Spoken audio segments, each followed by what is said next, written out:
U.S. President Joe Biden announces a new round of tariffs on Chinese-made technology, including EVs. Welcome to VOA Asia Weekly. I'm Chris Casquejo in Washington. That story's just ahead, but first, making headlines. 62 people are dead and 20 are missing after flash floods in West Sumatra, Indonesia. Searchers are clearing debris and using police dogs to find survivors along the rivers.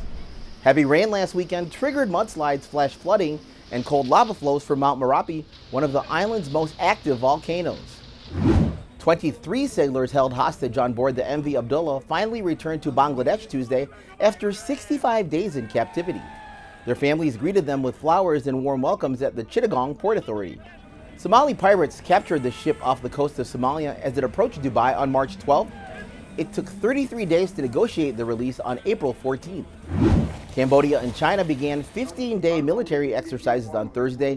About 1,315 Cambodian military personnel and 760 Chinese are participating in the regular Golden Dragon ground and sea maneuvers, including 3 Chinese and 11 Cambodian ships. Russian President Vladimir Putin met with Chinese President Xi Jinping for 2 days this week. It was Putin's first foreign visit since his re-election in March.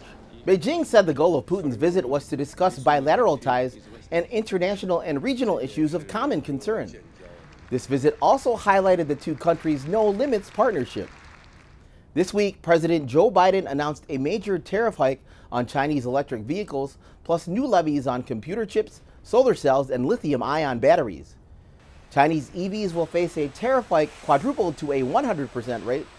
Solar cell and semiconductor imports from China will be subject to a 50% tariff, double the current rate. The rate on certain steel and aluminum imports will increase to 25%, more than triple the current level. These tariff increases will cover $18 billion in Chinese products. U.S. officials say the moves are designed to offset China's unfair practices and subsidies. When you make tactics like these, you're not competing. It's not competition, it's cheating. A Chinese Foreign Ministry spokesperson told reporters in Beijing Tuesday this is nothing but bullying. The U.S. Midwestern city of Detroit once had a thriving Chinatown, and while that historic neighborhood has disappeared, one culinary legacy is well remembered and remains a favorite among locals. Chinese-American Gary Moy opened his own restaurant in 2020 after working in kitchens most of his adult life. During all that time, he's been making a battered and fried chicken dish, topping it with soy sauce, oyster sauce, and chicken stock gravy, served with white rice over a bed of lettuce and almond slivers. Putting it all together becomes like a magical flavor where the lettuce soaks up the grease from the chicken and the rice blends well with it together. Native Detroiters call it almond boneless chicken, or ABC.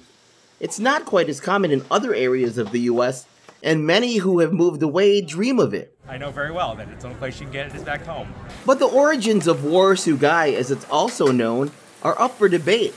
The dish appears on restaurant menus from Detroit's historic Chinatown, dating back to the 1960s. Curtis Chin wrote a book about growing up in his family's restaurant.